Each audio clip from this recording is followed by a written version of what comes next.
একবার বলুন। নোয়াখালী জেলা, এই নোয়াখালী জেলায় ওয়াজ করতে গেলাম। আমার এই ফুরফুরার পীর মুজাদ্দেদুজ জামান দাদা হুজুর পীর কেবলা রহমাতুল্লাহ আলাইহি হুজুর ওয়াজ করতে গিয়েছিলেন এই নোয়াখালী জেলায়। নোয়াখালী জেলায় একটু আলেম বেশি, মাওলানা বেশি, আর যেখানে মাওলানা বেশি তাদের একটু গরম বেশি হয়, দেখবেন। হ্যাঁ, আমি কি এটা ভিতরে সবসময় হয়। এখন ওই নোয়াখালী জেলায় আলেম বেশি, এমনি বাংলাদেশে আলেম বেশি, তারপরে নোয়াখালী জেলায় আরো আলেম বেশি। কথা বুঝতে পেরেছেন? দেখবেন এক এক এলাকায় আলেম বেশি হয়। বসিরহাট এলাকায় যাবেন আলেম বেশি হয়, ঠিক না বেটি? দক্ষিণ 24 পরগনার দিকে যাবেন শেষের দিকে আলেম বেশি, মগরাহাটের দিকে যাবেন আলেম বেশি। এক এক জায়গায় ওগুলো হয়। আবার কোনো জায়গায় সারা গ্রামে একটা আলেম, এরকম আছে, ঠিক না বেটি? বাজে কথা বলছি? হ্যাঁ, এই নোয়াখালী জেলায় আলেম বেশি। গার গরম কত আমি সব জানি, আমরা সব জানি। ভারতবর্ষের জমিন থেকে আমার মুজাদ্দেদুজ জামান দাদা হুজুর পীর কেবলা রহমাতুল্লাহ আলাইহি হুজুর ওয়াজ করতে গেছেন, বুঝতে পেরেছেন বাবা? জি। তো ওদের খুব রাগ হচ্ছে, ভারতবর্ষের জমিন থেকে খালি পীর আসবে, আমরা কিচ্ছু জানি না, ভারতবর্ষের মানুষের পীর বলে ডাকতে হবে। ওদের মনে একটা অহংকারের, বলছে সত্যিকারের পীর কি? আজ আমরা একটু পরীক্ষা করব। কি করে পরীক্ষা করা হবে?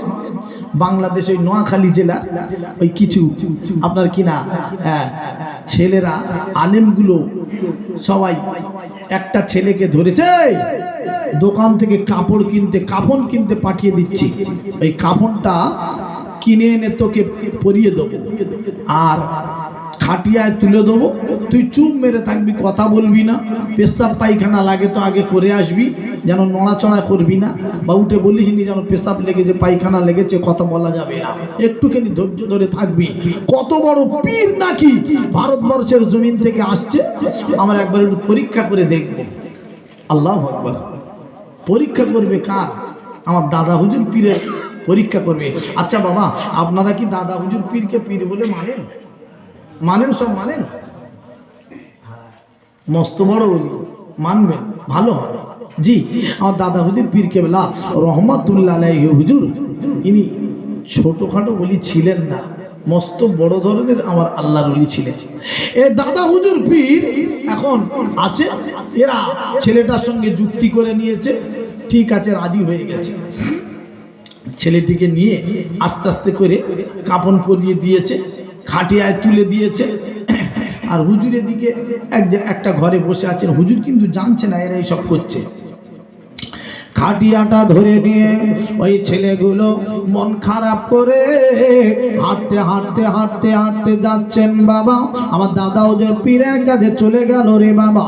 এইবার গিয়ে বলে, হুজুর গো, আমরা সবাই এসেছি আজকের দিনে, আমি ভারতবর্ষের জমিন থেকে এসেছেন, আল্লাহর ওলি গো, আপনার কাছে একবার বলবো, আপনি আমাদের জানাজার, এই ছেলেটি মারা গেছে হঠাৎ, এর জানাজার নামাজটা পড়িয়ে দেবেন। হুজুর গো, আপনার পিছনে আমরা সবাই ইক্তেদা করব, সমাজকে নামাজ পড়ব, আপনাকে ইমাম বলে মেনে নেব।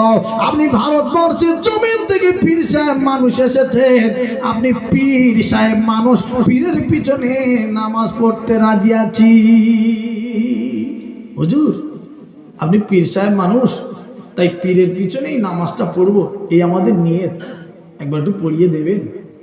আল্লাহর ওলি বাবা, আল্লাহর ওলি বলেন, বাবারা তোমরা ওযু করে নাও। হুজুর, আমরা ওযু করে নিয়েছে বাবারা, সবাই তাড়াতাড়ি করে শুনে নাও, তোমরা লাইনে লাইন দিয়ে দাঁড়িয়ে দাও, কাতারে কাতার দিয়ে দাঁড়িয়ে দাও। ভাইরা, আল্লাহর ওলি আমার আর আপনার কিনা বলার পরেও সবাই লাইনে লাইন দিয়ে দাঁড়িয়ে গেছেন। আব্বা, আল্লাহর ওলি গো, আমার মুজাদ্দেদুজ জামান আমার দাদা হুজুর পীর কেবলা রহমাতুল্লাহ আলাইহি, আস্তে আস্তে করে আব্বারে, ও সোনার মানিকেরা, জওয়ানেরা, যুবক ভাইরা রে, আল্লাহর ওলি আমার আস্তে আস্তে করে বলতে লাগলেন, বাবারা ছেলেটির আব্বা কি বেঁচে আছে? হুজুর ওই যে ছেলেটির আব্বা সামনে দাঁড়িয়ে, বাবা আজকের কি তোমার ছেলের জানাজার নামাজ আমি আবু বকর পড়াবো?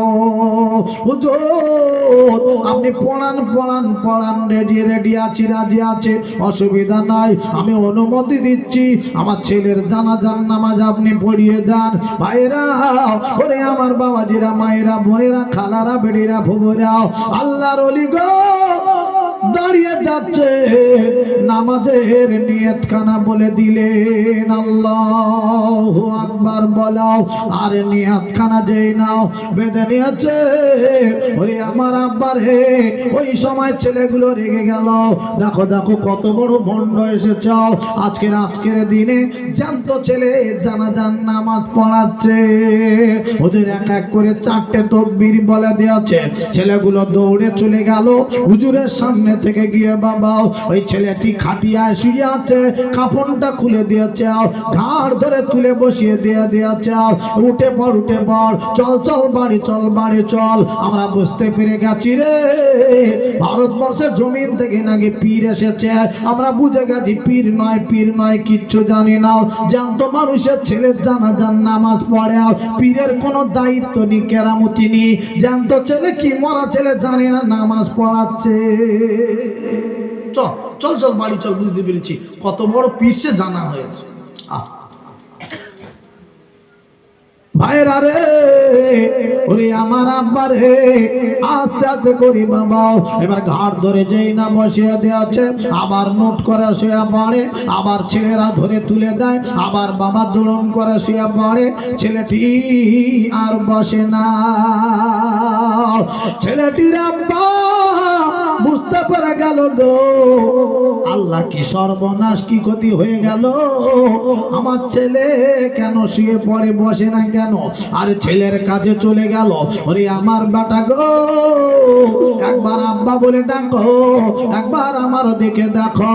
ওরে আমার বেটা গো, একবার আব্বা বলে ডাকো, একবার আমার দিকে দেখো। ওই ছেলেটি আব্বা বলে না, আর বাবা দেখে না, চোখ মেলে তাকায় না। ছেলেটির আব্বা কান্নায় পড়ে গেল, আমার আল্লাহ গো, আমি কোথায় যাব, কি করব? আল্লাহ আমার একটাই মাত্র সন্তান, আমার মা বলে, আমার আব্বা বলে আর কে ডাকবে? আমার বিবিকে মা বলে কে ডাকবে? আমার আব্বা বলে কে ডাকবে? আল্লাহ আমি কোথায় যাব, কি করব? আল্লাহ আমার ঘর বাড়ি কি হবে, আমার জমি জায়গা কি হবে? আমার সব শেষ হয়ে গেল, আমার টাকা পয়সা সব বেকার হয়ে গেল। এমন করে বাবা চোখের পানি ফেলে। আল্লাহর ওলির পায়ে পড়ে গেল, আল্লাহর ওলি গো, আমি বড় ক্ষতি করা ফেলাচ্ছি, আমি অন্যায় করেছি, আমি বড় দোষ করেছি, আপনি কি আমার ক্ষমা করে দেবেন না? কি হয়েছে বাবা, এমন কেন করো? ওই যে ছেলের জানাজার নামাজ পড়লাম, ওই ছেলেটি আমার ছেলে, ওই ছেলেটি মরা ছেলে না, ওই ছেলেটি হলো ভালো ছেলে, জানত ছেলে। আমার দেশের ছেলেগুলো সবাই আপনার পরীক্ষা করব বলে পিছনে লেগে গেল, আর এই দোকান থেকে নতুন কাফন কিনে এনে আমার ছেলের পরিয়া দেওয়া চাও। হুজুর গো, আমার ছেলে কাফন পরে নিয়েছে, আমার ছেলে কথা বলছিল আর কথা বলে না, আর নড়াচড়া করে না, আর চোখ মেলা তাকায় না, হুজুর আব্বা বলে আর ডাকে না, আমার দিকে আর তাকায় না।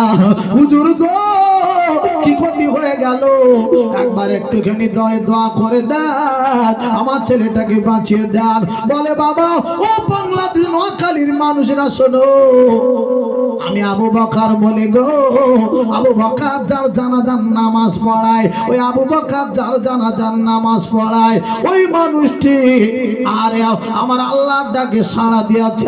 আমি আমার কোনো হাতে আর দায়িত্ব থাকে না, দায়িত্বটা আমার আল্লাহর কাছে চলে যায়।